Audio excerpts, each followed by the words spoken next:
Dans la dernière vidéo, nous avons vu les 3 piliers fondamentaux d'une église locale, la doctrine, la prière et le leadership.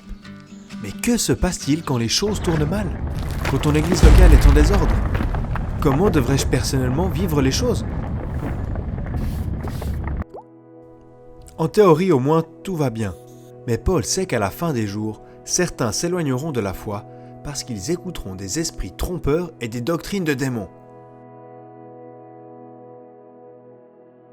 Maintenant, on pourrait penser, waouh, des doctrines de démons et Satan dans l'église. Eh bien, ce n'est pas aussi bizarre que tu ne le penses. Ils te diront de ne pas te marier et ils te diront de ne pas manger tel ou tel aliment.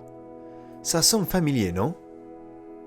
Ainsi, au chapitre 4, Paul dit à Timothée comment être un bon enseignant et au chapitre 5 et 6 comment être un bon conseiller. Si tu veux être un bon enseignant, tu dois te concentrer sur 2 choses. Connaître la Bible et garder ta vie en ordre. Connaître ta Bible signifie d'abord connaître les grands thèmes de la Bible et ensuite de te nourrir des paroles de foi et de la bonne doctrine que tu as soigneusement suivie. Les détails comptent dans les derniers jours. Il ne s'agit pas seulement d'une lecture biblique rapide et d'ensuite d'organiser la prochaine soirée pyjama.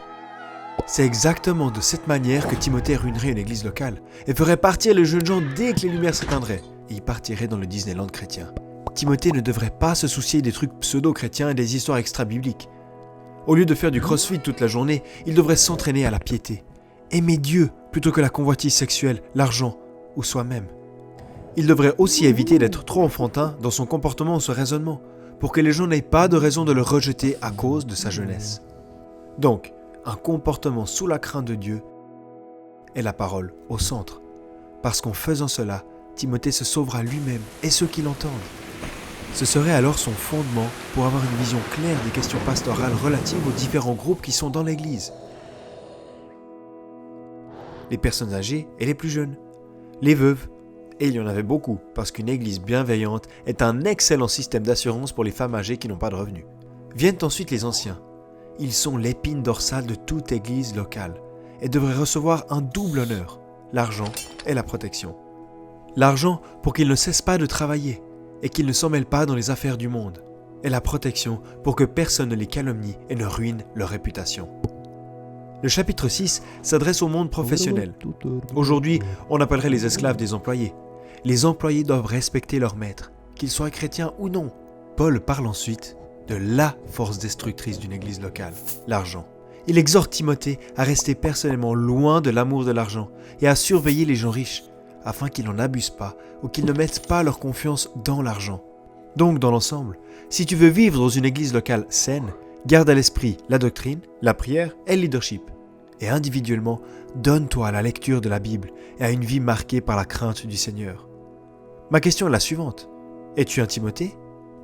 Gardes-tu le trésor qui t'a été confié? Évites-tu la religion des talk-shows et les différentes pratiques perturbantes des soi-disant experts? J'espère que c'est le cas. Que le Seigneur te bénisse.